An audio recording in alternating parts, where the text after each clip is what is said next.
जय राधा माधव जय कुंज विहारी।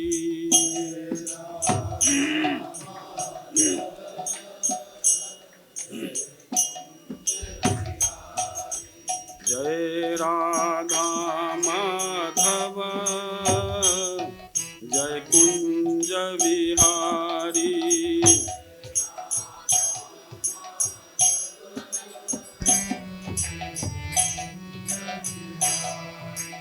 जय गोपी जन वल्लभ जय गिरिवरधारी। जय गोपी जन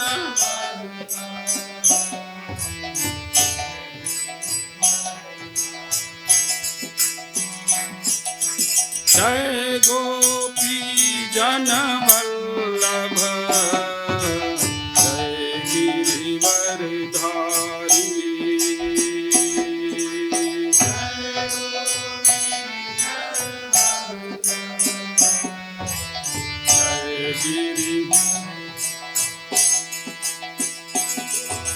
जय राधा माधव जय कुंज विहारी।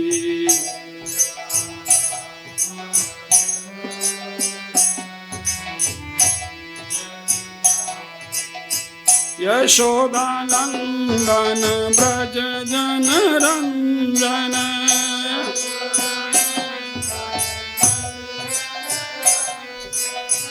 यशोदानंदन ब्रज जन रंजन।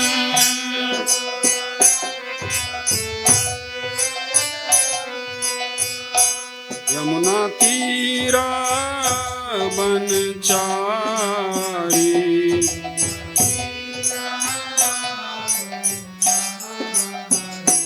यमुना तीरा बनचारी।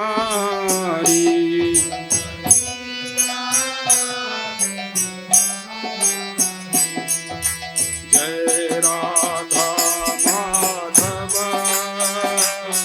जय कुंज विहारी।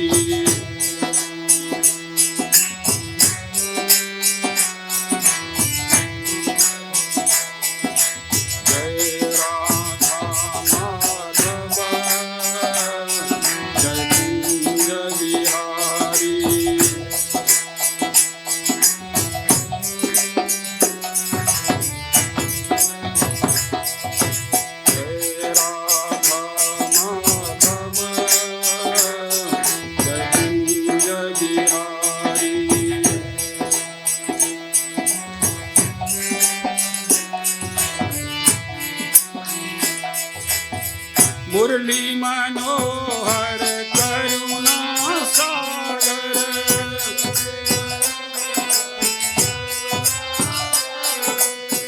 मुरली मनोहर करुणा सागर।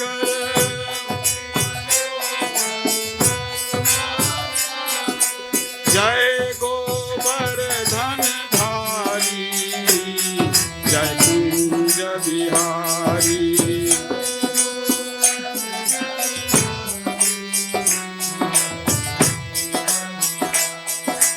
जय गोवर्धन धारी जय कुंज विहारी।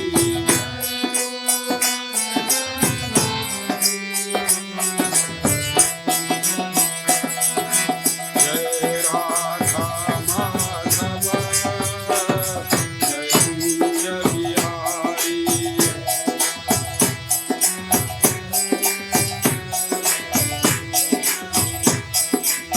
यशोदानंदन ब्रज जन रंजन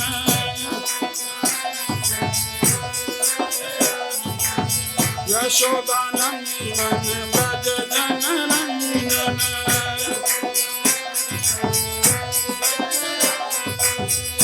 यमुना तीरा बनचारी।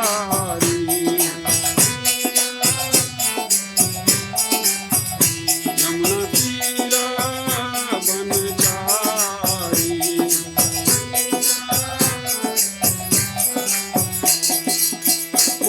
मनोहर करुणा सागर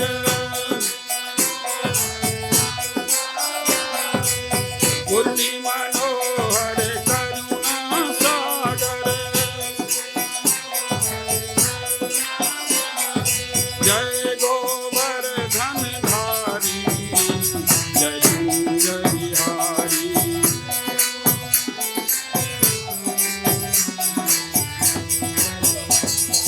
जय गोवर्धन धारी जय जय बिहारी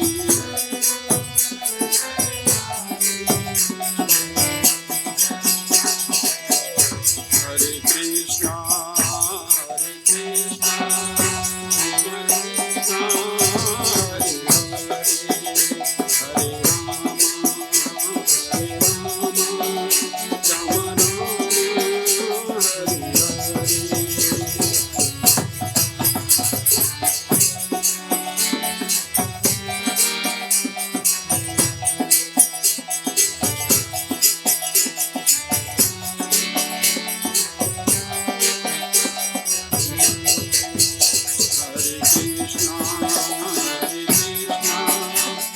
हरे कृष्णा कृष्णा हरे हरे हरे राम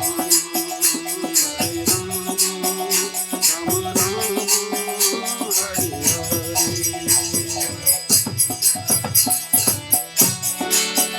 कृष्णा कृष्णा हरे हरे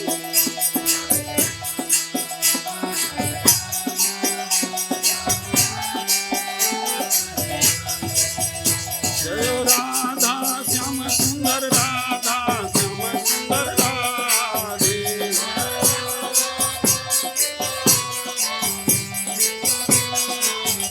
जय कृष्ण बलराम कृष्ण बलराम कृष्ण बलराम जय कृष्ण बलराम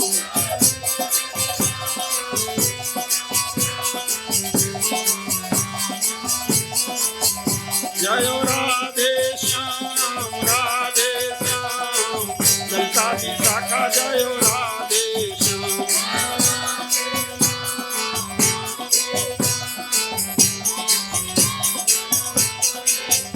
जय राधे राधे श्याम श्याम राधे राधे श्याम श्याम राधे राधे श्याम श्याम राधे राधे श्याम श्याम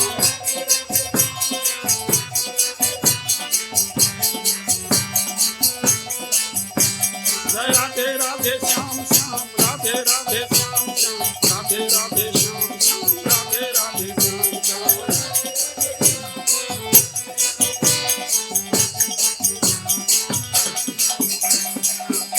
जय जय श्री राधे श्याम। तो आप सभी का बहुत बहुत स्वागत है आज के इस साप्ताहिक कार्यक्रम और विशेष करके राधा अष्टमी महामहोत्सव के ऊपर में। समय भी कम है और राधा रानी के विषय में बोलना, वैसे तो मैं क्वालिफाइड व्यक्ति नहीं हूँ राधा रानी के विषय में बोलने के लिए, और भक्तों ने कहा कि आप बोलो तो मैं जस्ट एक सेवा समझ करके बोलने का प्रयास करूँगा। राधा तत्व तो इतना गहरा है कि कृष्ण को भी समझ नहीं आता, तो मुझे मेरे जैसे व्यक्ति को कैसे समझ में आएगा, आप खुद सोचो। राधा रानी को समझने के लिए कृष्ण को चैतन्य महाप्रभु बनना पड़ा, और तब भी जो हैं राधा रानी के भाव उनको समझ नहीं आते थे। जब वो महाभाव की स्थिति में आते थे चैतन्य महाप्रभु तो अपने कपड़े फाड़ देते थे, सिर बालों को खींचते थे, सिर पीटते थे दीवालों में, एकदम पागल जैसी स्थिति हो जाती थी। दरवाजों में कोई छेद होता था वहां से निकल जाते थे। आपको लगा, कुछ सुनोगे आपको लगा ये क्या बात कर रहे हो, ये प्रेमोन्माद है, ये दिव्योन्माद है। लेकिन यहीं तक नहीं है। प्रेम में भगवान कैप्चर हो जाते हैं, कैप्चर कर लेते हो आप प्रेम में भगवान को, जब आप भगवान से प्रेम करते हो। परंतु जो राधा रानी का प्रेम था वो यहीं तक सीमित नहीं था। कोई भी प्रेम तक अगर पहुंच जाएगा तो भगवान उसके कंट्रोल में हो जाते हैं। जो कि ब्रजवासियों को और गोपियों के साथ था। पर राधा रानी प्रेम से ऊपर क्या है? स्नेह, उससे ऊपर मान, उससे ऊपर प्रणय, उससे ऊपर राग, उससे ऊपर अनुराग, उनके ऊपर भाव, उसके ऊपर महाभाव। यहीं तक, यहां तक चैतन्य महाप्रभु ही पहुंच गए। पर इसके ऊपर और 8 स्टेज हैं। आपका दिमाग हिल जाएगा कि जो प्रेम हम प्राप्त करने का प्रयास कर रहे हैं, उससे 16वें स्टेज के ऊपर में राधा रानी फ्लोट करती है। दिमाग हिल जाएगा कि कहां तक राधा रानी की क्या स्थिति है। तो मैं इसलिए कह रहा था कि राधा रानी को समझना आसान नहीं है। मेरे जैसे व्यक्ति क्या समझेगा, पर फिर भी जो थोड़ा बहुत मैं प्रयास करूंगा आपको बताने का। Most misunderstood personality of godhead in general masses, Radha Rani वो है। सबसे ज्यादा जिसको गलत समझा गया इस भौतिक जगत में आम लोगों के द्वारा, वो राधा रानी है। सबसे गलत समझा गया, मोस्ट मिसअंडरस्टूड। आम व्यक्ति की बात कर रहा हूं, और यहां आने से पहले शायद हम भी। क्यों? क्योंकि ये बात ना आसानी से पचती नहीं है। आप वैसे भगवान का कंसेप्ट क्या है आप सबके नजर में? भगवान का मतलब क्या? या परम सुप्रीम पर्सनैलिटी का गॉड हेड का मतलब क्या होता है? आप अपना विचार बताओ, क्या समझते हो उससे? आप बताइए, आप भगवान को क्या समझते हो? मतलब आपके दिमाग में भगवान शब्द आते ही क्या आता है दिमाग में? कंप्लीट। यस प्रभु जी बताइए। साढ़े ऐश्वर्य से पूर्ण। यस। और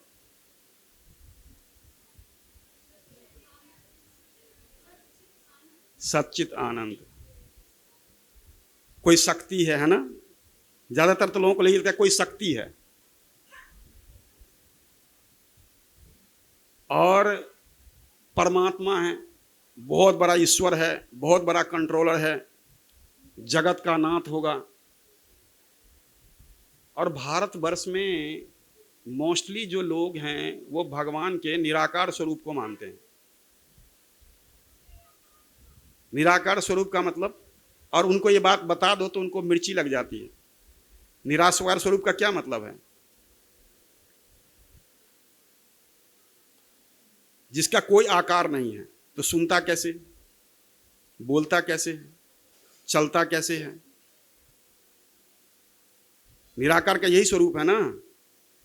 बिनु पग चलाए श्रभाए बिनु काना, कर्म करही कर विधि विधि नाना। बिना कान के सुनता है, बिना आंख का देखता है, बिना पैर का चलता है। यही तो है निराकार ब्रह्म का कंसेप्ट। और सीधी सीधी भाषा में अगर आपको बोल दूं तो निराकार ब्रह्म मतलब लूल्हा है, लंगड़ा है, अंधा है, बिना हाथ वाला है, बिना पैर वाला है, देखता ही नहीं है, कुछ भी नहीं करता। ऐसे हैं क्या भगवान? नहीं है ना। लेकिन मोस्टली भारतवर्ष में ऐसे ही लोग मानते हैं भगवान। भाई देखता है तो इंद्रियां होंगी, आंखें होंगी? नहीं। हमारे एक सन्यासी हैं परम पूज्य राधा गोविंद महाराज, तो वो एक बार दुबई एयरपोर्ट पे, 5-7 साल पुरानी बात बता रहा हूँ, जब अभी तो महाराज 5-7 साल से बीमार रहते हैं ज़्यादातर, उससे पहले जब वो गए थे तो दुबई एयरपोर्ट पे, जो दुबई एयरपोर्ट का जो मैनेजर था, उसने देखा, जब उनका अटायर देखा तो उसने डिसाइपल से पूछा कि ये तुम्हारा फकीर है? मतलब उनके हिसाब से वो फकीर है। कहा हाँ फकीर है। तो कह रहा अभी तो आपका इंडिया का ट्रेन लेट है, सॉरी फ्लाइट लेट है, तो आप इनको हमारे पास बिठा दो, कुछ पूछ लें। तो उन्होंने कहा कि महाराज ऐसे ऐसे वो कह रहा है। तो कहा ठीक है ले चलो, ले गए। तो कहे, उन्होंने कहा कि आप लोग बुत परस्ती करते हो, है ना? मुसलमान तो है ही, दुबई में एयरपोर्ट मैनेजर है तो ऑब्वियस मुस्लिम होगा। आप बुत पर, कहा कि हम बुत परस्ती नहीं करते। महाराज ने कहा हम बुत परस्ती नहीं करते, हम भगवान की जो छवि है वो उसके अंदर है, हम उसको मानते हैं। तो छवि भगवान का जो, तो उन्होंने फिर समझाया उसको कि तुम्हारा अल्लाह देखता है कि नहीं देखता है? कहा जी देखता है। कहता आंखें होगी तभी देखता होगा? कह रहा जी हाँ जी। अब उसको फंस गया। कह रहा हाँ। कह रहा तुम्हारा अल्लाह सुनता है कि नहीं सुनता है? महाराज ने बोला तुम्हारा अल्लाह सुनता है कि नहीं सुनता है? कहा सुनता है जी। तो सुनता है तो कान भी होगा। अब वो कह रहा तुम्हारा अल्लाह बोलता भी, हाँ बोलता भी है, तो मुंह भी होगा। अब ऐसे करते करते महाराज उसको फंसा दिया महाराज ने। तो बोला वही तो हम भी कह रहे हैं, वही तो स्वरूप है ये। जब तुम कह रहे हो देखता भी है, सुनता भी है, चलता भी है, बोलता भी है, तो कह रहा हमने तो कभी सोचा ही नहीं ऐसा। महाराज का वो बन गया, वो भक्त बन गया बाद में। अभी तक पता नहीं, अभी भी जो भी है। तो मतलब अब मुस्लिम होते हुए उसको लगा कि बात तो सही कह रहा है भाई, कोई अल्लाह है अगर देखता तो आंखें तो होगी, बिना आंखों के कैसे देखता होगा? अब उसको ये कंसेप्ट तो मालूम नहीं है ना कि भगवान बिना आंखों के भी देख सकते हैं। ये सच्चाई यही है। देखो भगवान के जो इंद्रियां है ना वो सारे देखो ये हाथ है भगवान का, ये अस्त्र चला सकता है, ये भोग लगा सकता है, ये देख सकता है, ये कुछ भी कर सकता है। भगवान की सारी इंद्रियां सारे कार्य करती है। ये आपको भी डाइजेस्ट नहीं होगा। ऐसे कैसे बता दिया यार, ऐसे कैसे बोल दिया? ऐसे भी होता है क्या? आपको लगता है इतने सारे लोग भोग लगाते हैं, भगवान खाते होंगे? खा खा के हालत खराब हो जाएगी। राधा रानी क्या कम बनाती हैं जो हमारे खाएंगे? भगवान आंखों से भोग लगाते हैं, दृष्टि डालते हैं उसके ऊपर। और ये प्रत्यक्ष प्रमाण अभी भी जगन्नाथपुरी में है। आपको पता है जगन्नाथपुरी में कैसे भोग लगता है? सुना है कभी? नहीं। एक बर्तन को एक ही बार बनाया जाता है, वो बर्तन दोबारा नहीं चढ़ता, और मिट्टी के होते हैं वो। और कभी जाना तो उनके किचन में को झांकने के लिए पैसे लगते हैं, किचन में झांकने के पैसे लगते हैं। तो झांकने देंगे आपको ऐसे झरोखे से, तो आप देखोगे ऐसे एक बर्तन के ऊपर दूसरा, दूसरे के ऊपर तीसरा, तीसरा। सबसे पहले कौन सा पकता है? सबसे ऊपर वाला। सिर्फ इतना नहीं, भोग मंडप जो है और भगवान जगन्नाथ जहां विराजते हैं उसके बीच में हजारों लोग होते हैं हमेशा। ये अब आपको मालूम नहीं होगा। जैसे यहाँ भोग मंडप है और इस पूरे हॉल में पब्लिक होती है और सामने जगन्नाथ जी रहते हैं, है ना। अब तो उनके अंदर जाना बंद कर दिया है, पर हम लोग गए हुए हैं उसमें कई बार पहले। नीचे सब शालिग्राम है एक्चुअली में। तो क्या होता है, 3 बर्तनों में इतने बड़े बड़े परात होता है, उनमें जल रखा जाता है और सारे भोग को उस भोग मंडप के अंदर रखा जाता है। समझिए, देखिए कितनी बड़ा चमत्कार है। और वो आज भी हो रहा है, मतलब 31 अगस्त 2025 को भी ऐसा ही हो रहा है। सारे भोगों को रखते हैं, तुलसी डालते हैं, भोग के ऊपर से कवरिंग हटा देते हैं, पुजारी मंत्र पढ़ता है। एक ही पुजारी उस समय होता है, उसमें कोई नहीं होता, और वो पुजारी मंत्र पढ़ के बाहर आता है। भगवान की, जगन्नाथ, बलदेव और सुभद्रा तीनों के विग्रह उसके अंदर आ जाते हैं।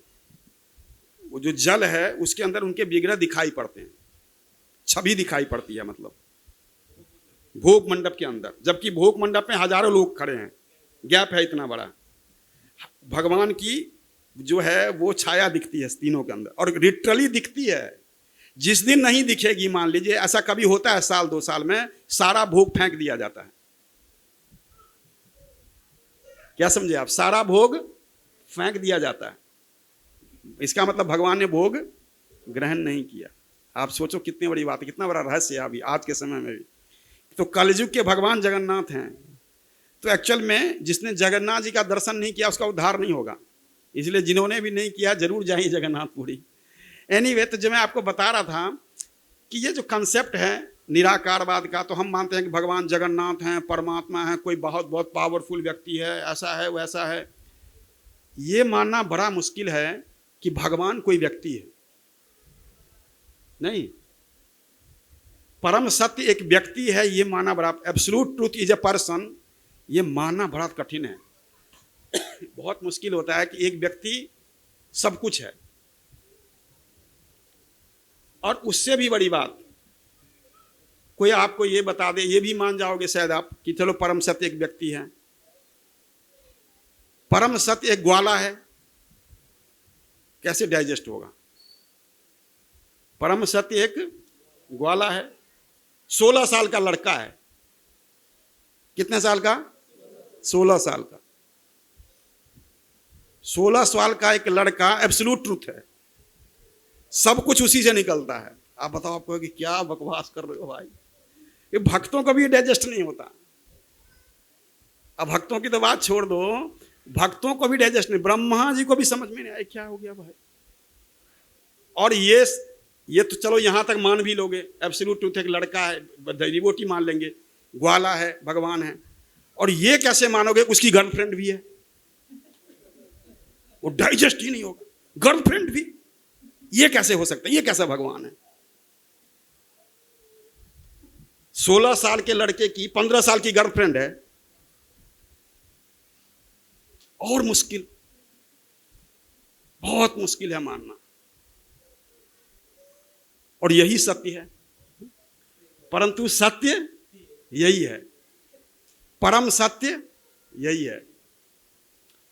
जब भगवान नारायण बैकुंठ के 8 ऐश्वर्यों को छोड़ देते हैं तो वृंदावन में वो कृष्ण की लीला करते हैं। कृष्ण लीला तभी होती है जब भगवान उन ऐश्वर्यों को छोड़ते हैं। तो भगवान को कौन नचा देगा? किसकी मजाल? वो देवकी और वसुदेव के भी बाप हैं। वो जिसको वो बाप का दर्जा और मां का दर्जा देते हैं, वो उसके भी बाप हैं। वो उनको कौन छाछ पिला के नचा देगा? मक्खन पे नचा देगा?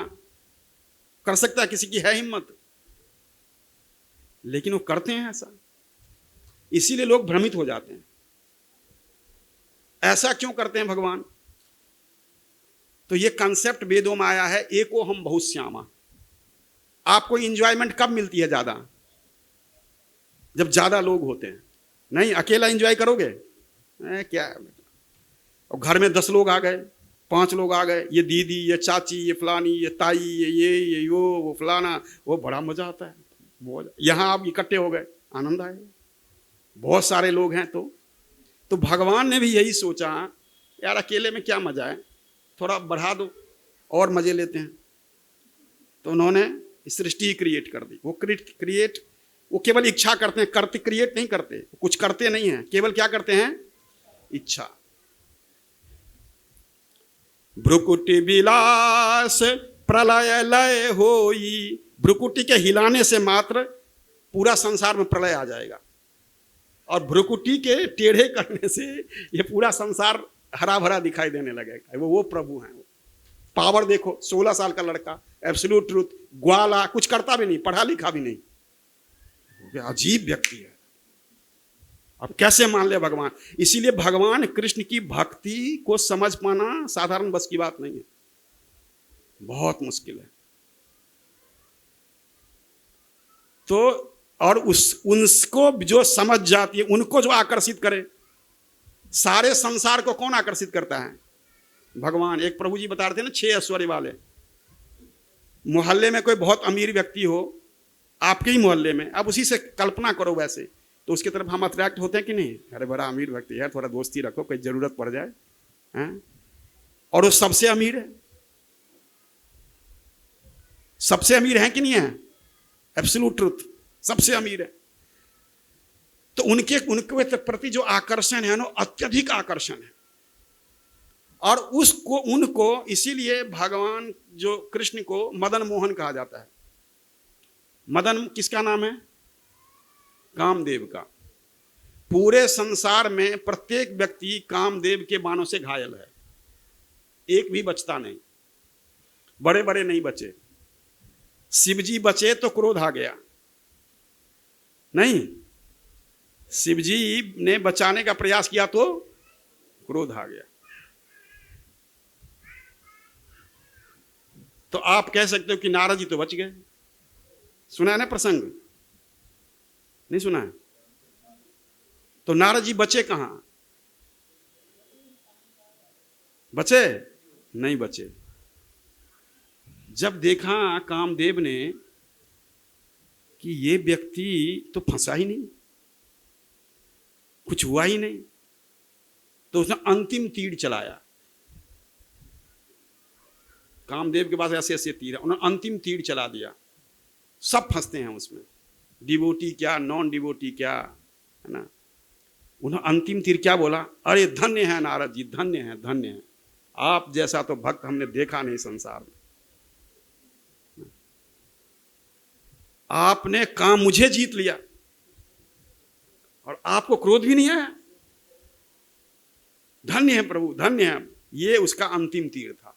नारद जी को लगा अरे मैं सचमुच इसको भी जीत लिया, मजा आ गया।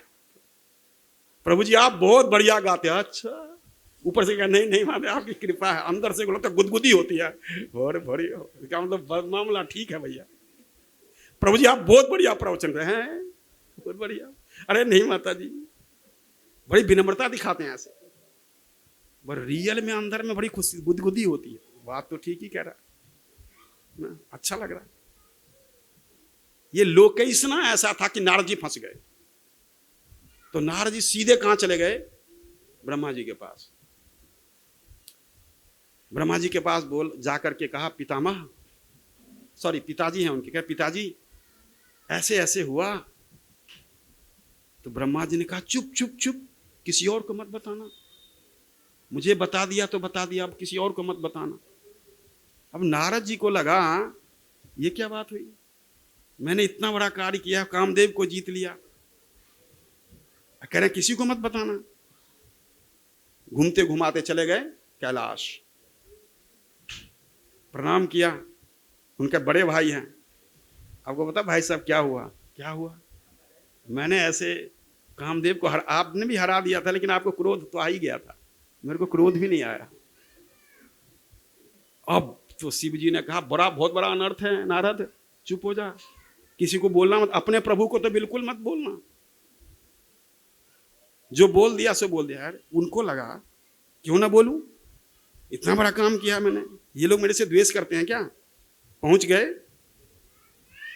और फिर कहानी आप सबको मालूम है कि उनका क्या दुर्दशा हुई। बता इसलिए रहा हूं कि ये इन चीजों से कोई नहीं बचता। तो मदन मोहन, उस मदन को मोहने वाले कौन? भगवान श्री कृष्ण। मदन जो कामदेव थे 1000 रूपों में प्रकट हुए द्वारका में। कितने रूपों में? और भगवान ने कहा सारे बाण लगा ले, निकाल ले, अपने सारे बाण निकाल ले।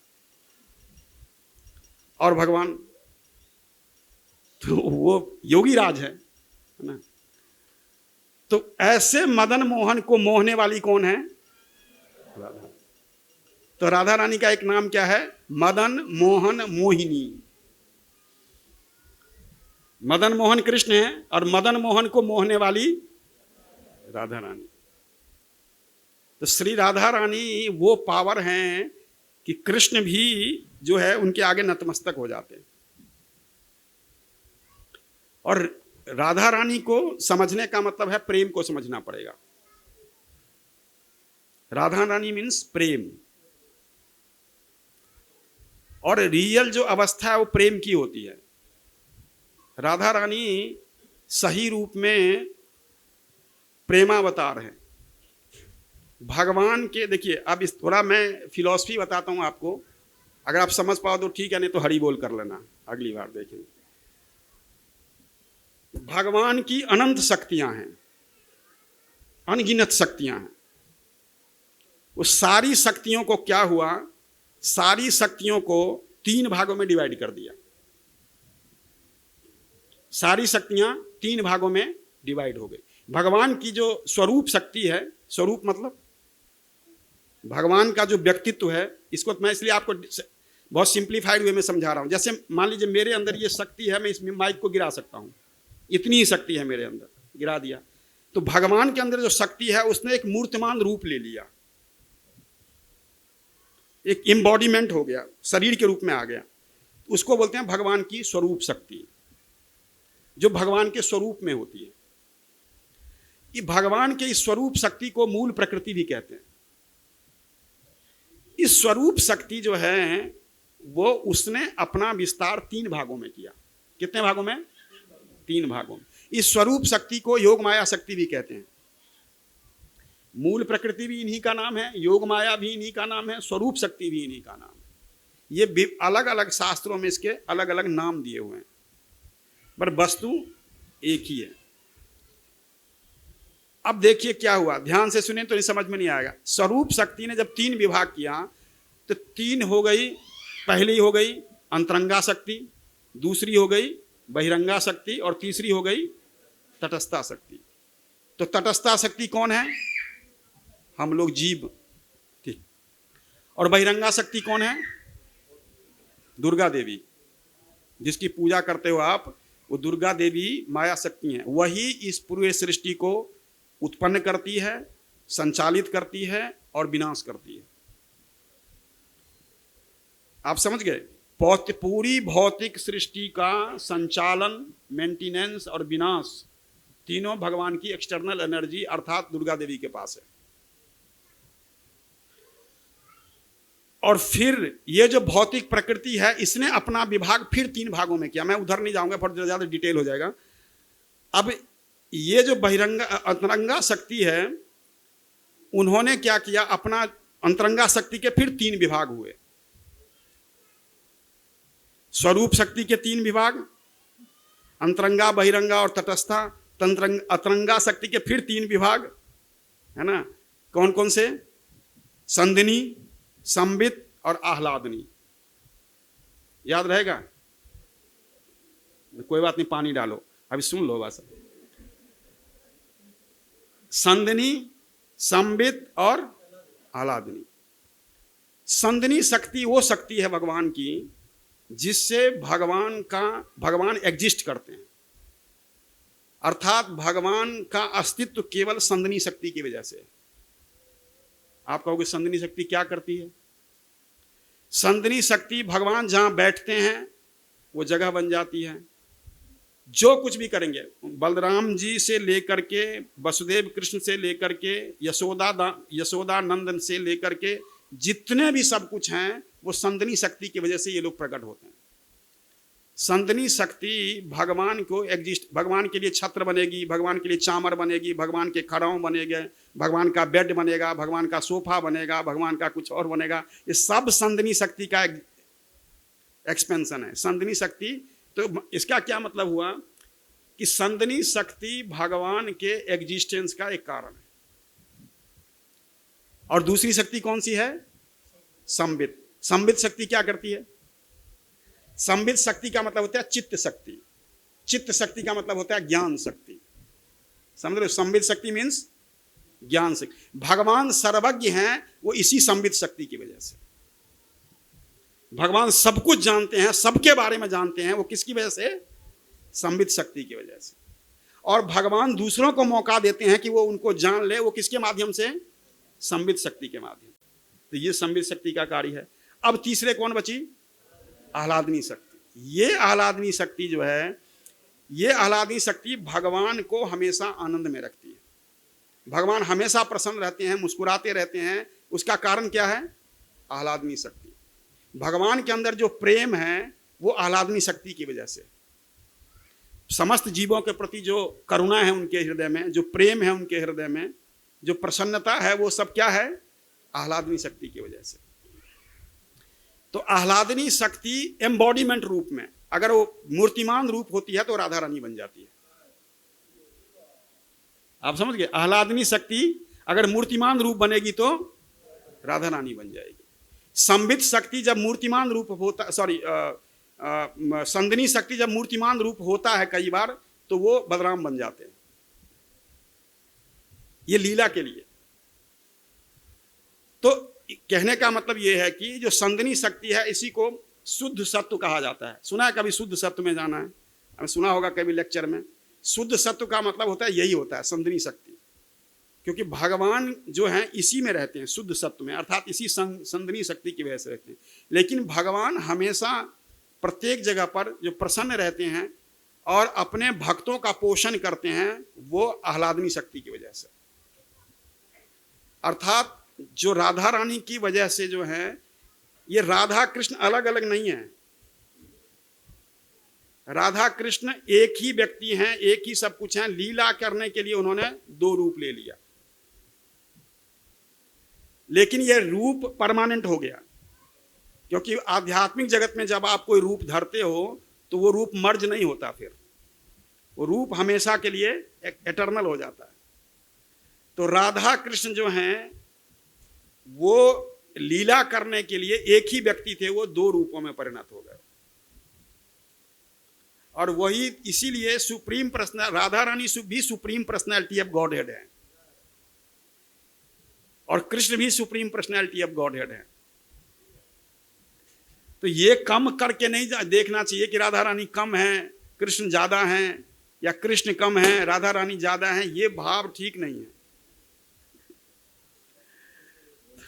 राधा कृष्णा प्रणय महिमा, तो राधा और कृष्ण की ये जो प्रणय महिमा है वो अद्भुत है। जैसे कई लोग, बाहर के लोग, राधा कृष्ण ने शादी नहीं की, विवाह नहीं किया, नहीं, गर्लफ्रेंड हैं, खड़ी होती हैं। भाई राधा कृष्ण की शादी कैसे हो सकती है बताओ? भौतिक रूप से, आध्यात्मिक रूप से तो ब्रह्मा जी ने कराया उनको एक बार, पर भौतिक रूप से उनकी शादी कैसे हो सकती है? शादी करने के लिए दो व्यक्ति चाहिए, दूसरा व्यक्ति चाहिए। राधा कृष्ण दो व्यक्ति है ही नहीं, वो एक ही व्यक्ति हैं, दो है ही नहीं, तो शादी किससे होगी? शादी करने के लिए दूसरा व्यक्ति चाहिए ना, वो है ही नहीं, वो एक ही व्यक्ति है। वो अलग चीजें कर रही हैं, वो अलग चीजें कर रही हैं, पर दोनों के प्रसन्नता जो है, राधा रानी जिस तरह से कृष्ण को प्रसन्न करने के लिए सब कुछ करती हैं, कृष्ण भी उनको प्रसन्न करने के लिए सब कुछ करते हैं। राधा का मतलब क्या होता है? राधा जो है वो राध धातु से बना है। संस्कृत का किसी को ज्ञान है? राधा राध धातु से बना है। राध धातु का मतलब होता है उपासना करना, आराधना करना। तो राधा रानी कृष्ण की सर्वोच्च भक्त हैं। राधा रानी कृष्ण की सर्वोच्च भक्त हैं, उससे बड़ी कोई भक्ता कोई नहीं है। तो कोई भक्त बन जाता है तो उसकी छोटी सी इच्छा पूरी करने के लिए भगवान कुछ भी कर देते हैं, नहीं। तो जो परम भक्ता है, जो सब कुछ अपना जो है वो कृष्ण के लिए करती हैं, तो फिर वो तो रियल में जो राधा रानी हैं, और ये इसीलिए जो कृष्ण का प्रेम है वो कृष्ण के पास नहीं है, वो किसके पास है? राधा रानी के पास। जो कृष्ण प्रेम अगर किसी को चाहिए तो वो कृष्ण के पास है ही नहीं, वो देंगे कहां से? वो ज्ञानी बना देंगे, ज्योति में मर्ज करवा देंगे। इसीलिए प्रत्येक जीव को, मनुष्य को, जो भगवत भक्ति में प्रेम से जाना चाहता है, उसको राधा रानी के अनुगत होकर रहना पड़ेगा।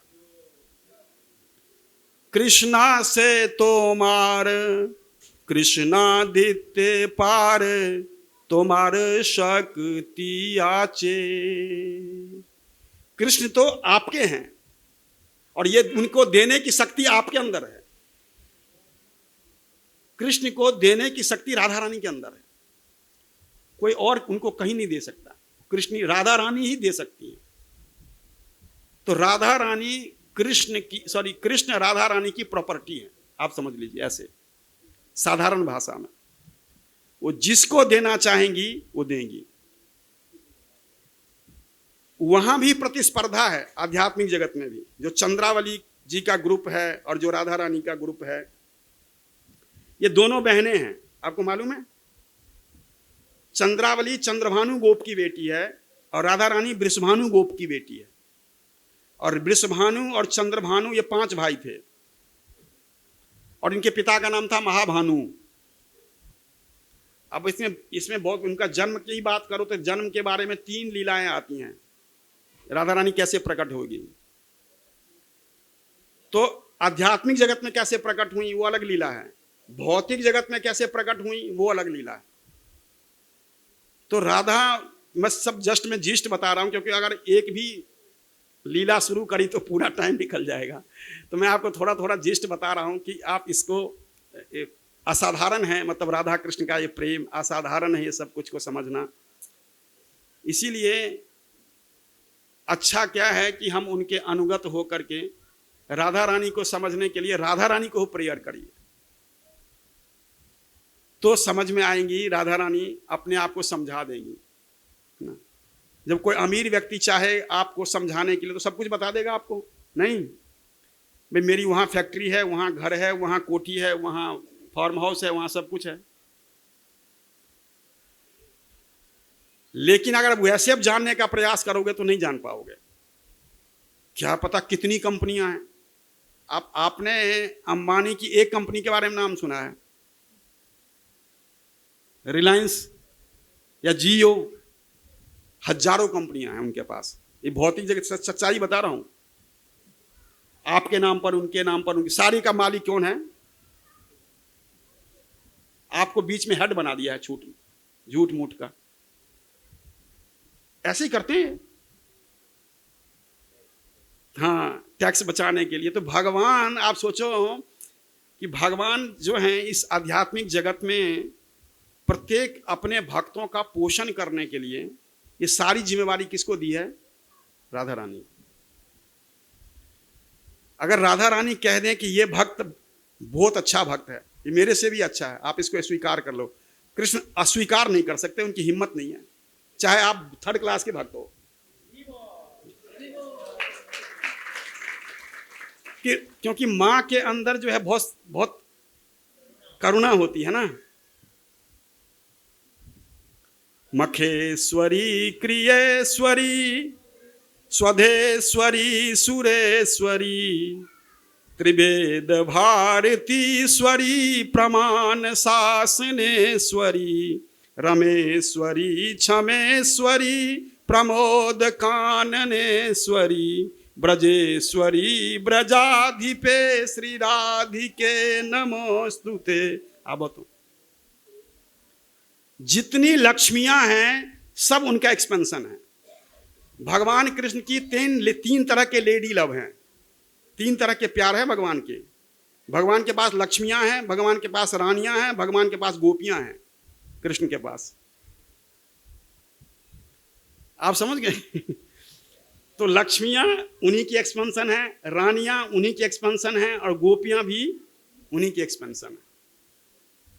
जितनी बार भगवान अवतार लेंगे राधा रानी उनके साथ उतनी बार लक्ष्मी बनके, जो भी बनके जाना। जब कृष्ण स्वयं आएंगे तो राधा रानी स्वयं आएंगी। परंतु ये बात समझने की है कि राधा और कृष्ण कभी वृंदावन छोड़ते नहीं है। ये वाले नहीं, वो वाले, मतलब इसके लिए भी बताते हैं कि वही चीज है, लेकिन वो जो ओरिजिनल गोलोक वृंदावन है उसको कभी छोड़ते नहीं है।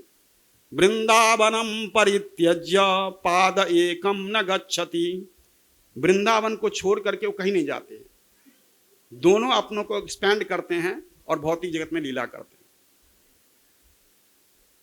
तो लीला करने के लिए भगवान जो है यहां पर, और जब भी कोई जीव मुक्त होता है ना तो सीधे भगवत धाम नहीं जाता, मालूम है आपको? सबसे पहले वो भौम लीला में जाता है। भौम लीला किसको बोलते हैं? जहां भगवान की इस समय लीला चल रही होगी, जिस ब्रह्मांड में, प्रत्येक ब्रह्मांड में भगवान की लीला कभी ना कभी हो रही होती है, हमेशा हो रही होती है, अभी भी हो रही होगी। तो पहले उस जीव को, मुक्त जीव को सबसे पहले उस लीला में भेजा जाता है, और किसी गोपी के घर में उसका जन्म होता है, और फिर वो कृष्ण के साथ उस जो लीला है उस लीला में पहले भाग लेता है। वहां ट्रेनिंग होती है। ऐसे कैसे चले जाओगे आप? तो वो ट्रेनिंग हो जाएगी, है ना।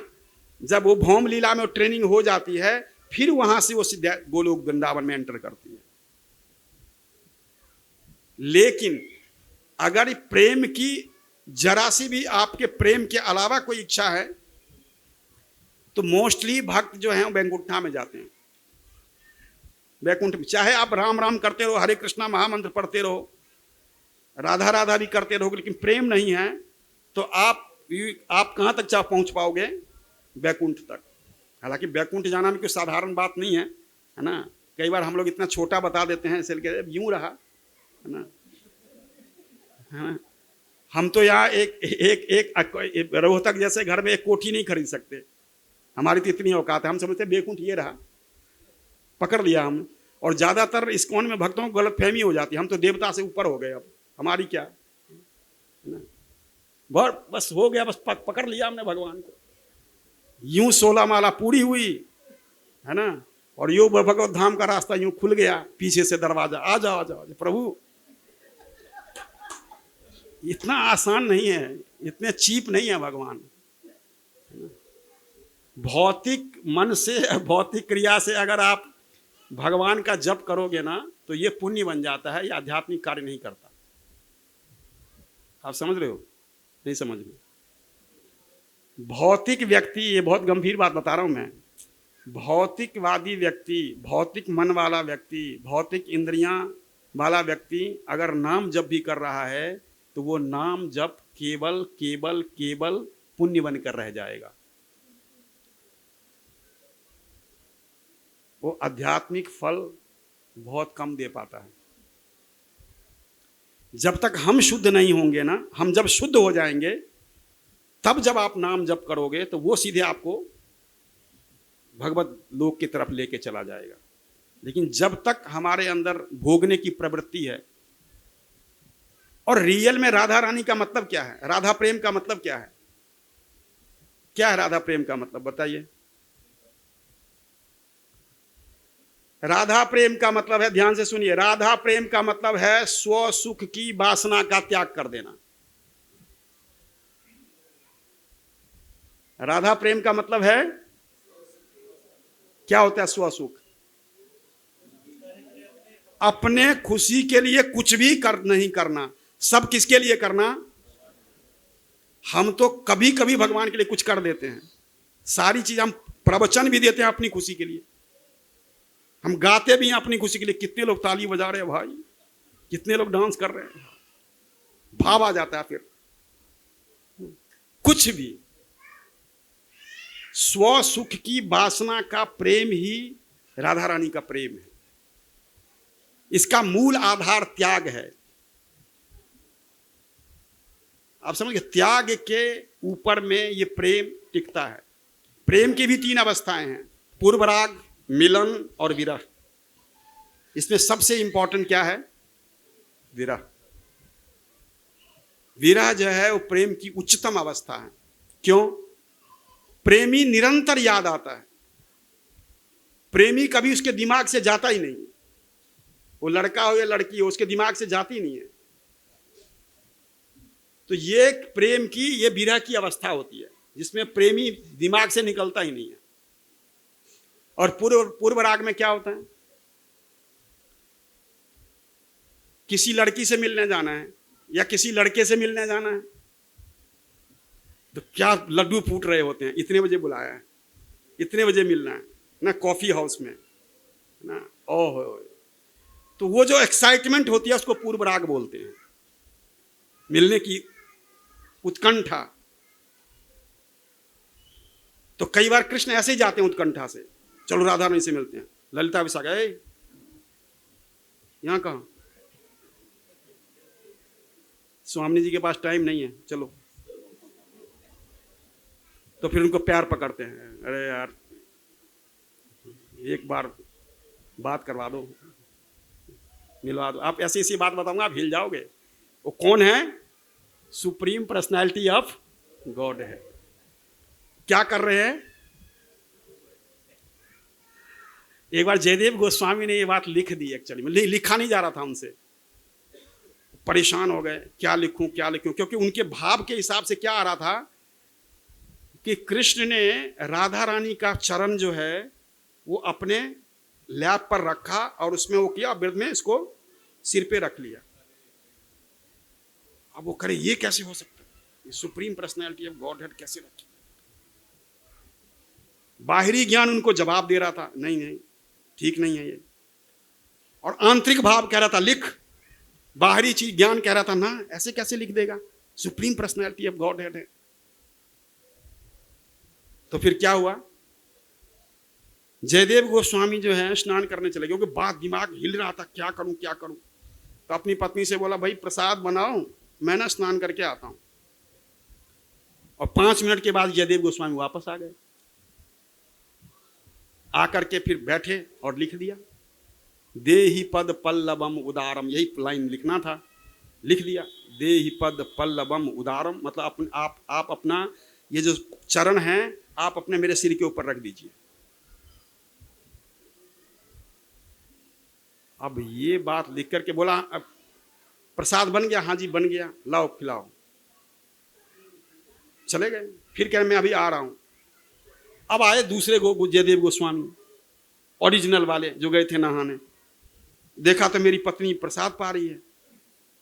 को बड़ा आश्चर्य लगा, अरे तुम प्रसाद पा रही हो? क्योंकि पहले समय में पति को खिलाए बिना पत्नियां खाती नहीं थी। को बड़ा घोर आश्चर्य लग गया, ये कैसे? कह रहा स्वामी अभी तो आप प्रसाद पा के गए हो, अभी आप अंदर भी गए हो, आपने कुछ लिखा भी है। तो भाग के गए अंदर, देखा तो लिख दिया था देहि पद पल्लवम उदारम।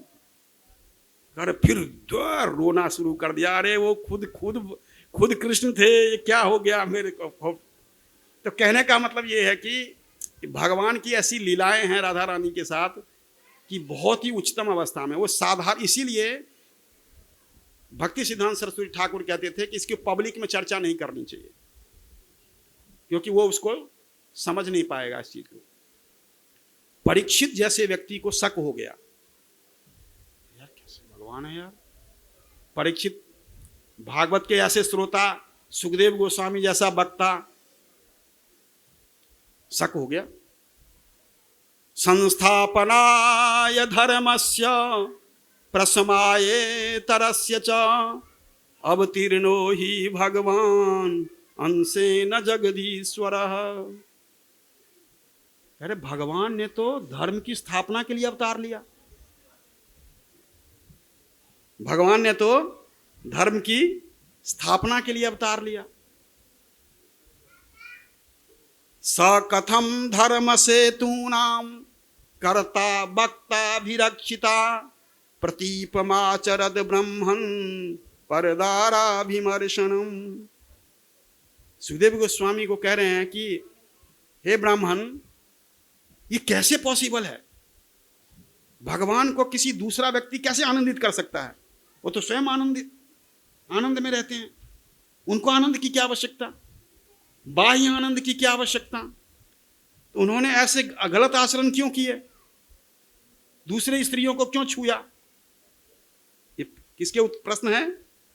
परीक्षित के। आप्त कामो यदुपति, फिर क्या करें? आप्त कामो यदुपति कृतवान वै जुगुप्सितम किम अभिप्राय एतम न संशयम छिंदि सुव्रत। श्रीमद् भागवतम 10वां स्कंद 33वां अध्याय श्लोक संख्या 27, 28, 29। क्वेश्चन पर क्वेश्चन कर दिया। और उसके बाद जो सुखदेव गोस्वामी ने उत्तर दिया वो तो और अद्भुत है। तो फिर पहले वो भगवान की और कई दृष्टिकोण से उत्तर देते हैं। वो मटेरियल दृष्टिकोण से, आध्यात्मिक दृष्टिकोण से, कि कृष्ण की क्या पोजीशन थी। कह रहे हैं ये समझने से पहले ये समझ लो कि कृष्ण थे कौन।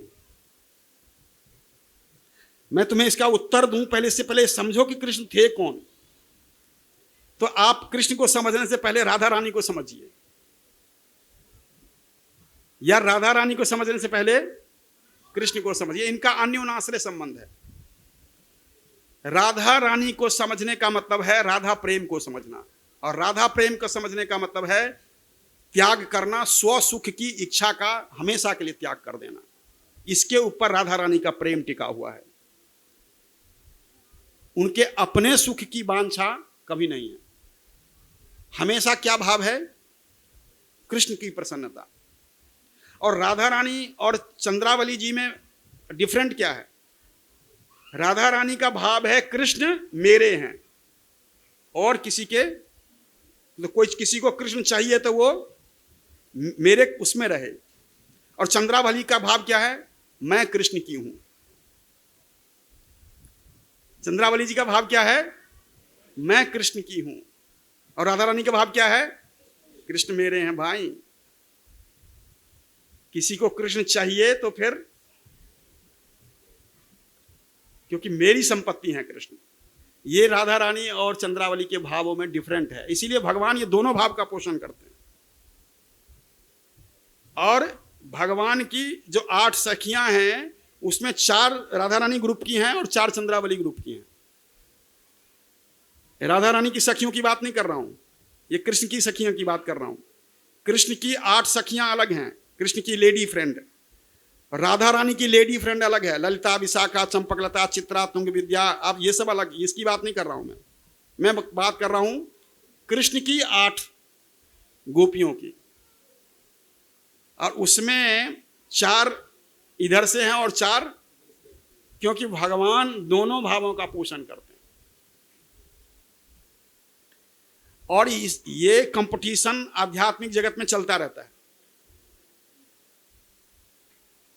आपने अभी तो ना, कृष्ण प्राणमयी राधा, कृष्ण जो हैं वो प्राण है राधा रानी के। और फिर दूसरी पे क्या करते हैं, राधा प्राणमयो हरि, राधा रानी भी कृष्ण की प्राण है। ये तभी मैंने ये भजन लिया था।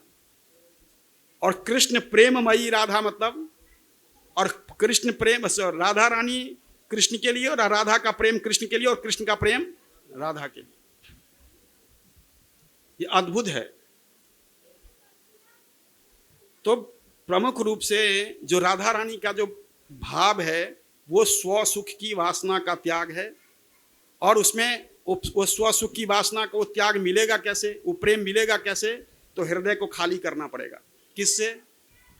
मोह से, ममता से, अहंकार से, काम से, मद से, ईर्ष्या से, ये सारा सब तो हमने अंदर रखा है। ये जब खाली हो जाएगा तो वो दूसरा वाली चीजें आ जाएंगी। फिर भगवान को प्राप्त करना मुश्किल नहीं है, रियल बताऊं आप लोगों को, ज्यादा मुश्किल है अपने अवगुणों को छोड़ना। भगवान तो प्राप्त हैं, यूं प्राप्त हो जाएंगे आपको। आप अपने अवगुण छोड़ दो, खाली अपने भोगने की इच्छा छोड़ दो। भोगने की इच्छा खत्म हो जाएगी, भगवान मिल जाएंगे। पागल बनना पड़ता है भगवान के लिए, हर समय वही दिखेंगे चारों तरफ। ये उच्च पराकाष्ठा है प्रेम की, भक्ति की। पगला गया है, हर समय यही सूझता है इसको। नहीं कहते हैं लोग, जैसे गोपियां दही बेचने, दूध बेचने जाती थी तो क्या बोलती थी? विक्रेतु कामा खल गोप कन्या, मुरारी पादार्पित चित्त वृत्ति, दध्यादिकम मोह बसाद बोचत, गोविंद दामोदर माधवेति। गोविंद ले लो, माधव ले लो, दामोदर ले लो। बेच रही है क्या? दही बेच रही है, दूध बेच रही है। क्या बोल रही है? ए गोविंद ले लो, ए माधव ले लो, ए दामोदर ले लो। ए पगला गई है, क्योंकि हर जगह वही दिखाई दे रहे हैं। और रियल में भक्तों को भी यही दिखना चाहिए। आप कहोगे हम लोग भी जब क्रिया में जाते हैं हरे कृष्णा, यहां आएंगे हरे कृष्णा, किसी घर में जाते हैं हरे कृष्णा। अरे हर जगह यही बोलते हो तुम लोग। नहीं, मृत्यु में भी हरे कृष्णा, खुशी में भी हरे कृष्णा, कीर्तन में भी हरे कृष्णा, जहां जाओ जन्मदिन में भी हरे कृष्णा। ये शास्त्रिक आदेश है। सुखा बसाने इदमे बसारम, दुखा बसाने इदमे बगेयम, देहा बसाने इदमे बजाप्यम, गोविंद दामोदर माधवेति। कि सुख में हो तब भी यही गाओ, दुख में हो तब भी वही गाओ, और किसी का प्राण छूट गया तब भी यही गाओ। क्या? गोविंद दामोदर माधवेति। हरे कृष्णा। एक छोटा सा प्रश्न है। बहुत बहुत धन्यवाद आपका, आपने बहुत सुंदर बताया। आपने कहा जो भौतिक इच्छाओं से हम नाम जप करते हैं तो उसका भौतिक परिणाम मिलता है, तो वो भौतिक परिणाम इस जगत, मतलब आपने कहा भौतिक परिणाम मिलेगा, उसका आध्यात्मिक नहीं मिलेगा, तो वो परिणाम इस भौतिक जगत तक ही सीमित होगा या वो परिणाम हमें उस भक्त को वैकुंठ तक की एंट्री दे सकता है? वो जनरली भौतिक जगत तक सीमित होता है वो। स्वर्ग और अच्छा परिवार, अच्छा घर, बहुत अमीर बन जाओगे, बहुत सुंदर हो जाओगे, बहुत आकर्षक हो जाओगे, स्वर्ग में चले जाओगे, महल लोक में चले जाओगे, जनह लोक में चले जाओगे, तपह लोक में चले जाओगे, लेकिन भगवत धाम नहीं मिलेगा। भगवत धाम तभी लेकिन इसका ये मतलब ही नहीं है कि जो हम करते हैं भौतिक इंद्रियां और मन से वो समस्त पुण्य बन जाता है, ऐसा भी नहीं है।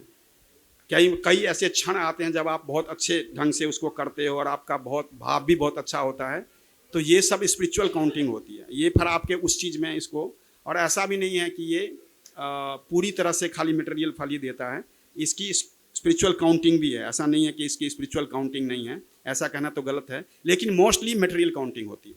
क्योंकि हमारा मन मटेरियल, हमारी बुद्धि मटेरियल, हम जहाँ प्रत्येक चीज़ में हमारा मटेरियल मतलब कंसेप्ट होता है, इसीलिए जो चीज़ें हम करते हैं ना उसका मटेरियल फल मिल जाता है।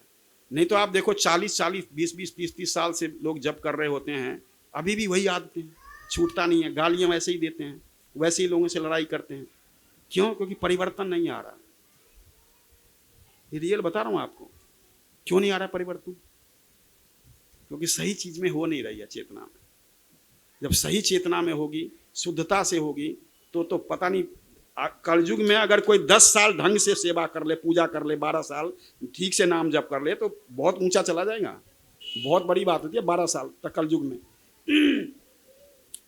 लेकिन क्या होता है कि हमारी वासना है मेरे घर में सब ठीक रहे, मेरे बच्चे ठीक रहें, मेरे को पैसा मिल जाए, मेरी नौकरी में लग जाए, मेरी ये चीज़ें रह जाए, मेरी ये समस्या हट जाए, मैं ये चीज़ें हट जाए, कुछ ना कुछ उसके दिमाग में चल रहा होता है। तो ये क्या है? मटेरियल कंसेप्ट है। तुम जब आप मटेरियल कंसेप्ट से नाम लोगे तो मटेरियल फल देता है वो, स्पिरिचुअल फल बिल्कुल नहीं देगा वो। Thank you. हरे कृष्णा।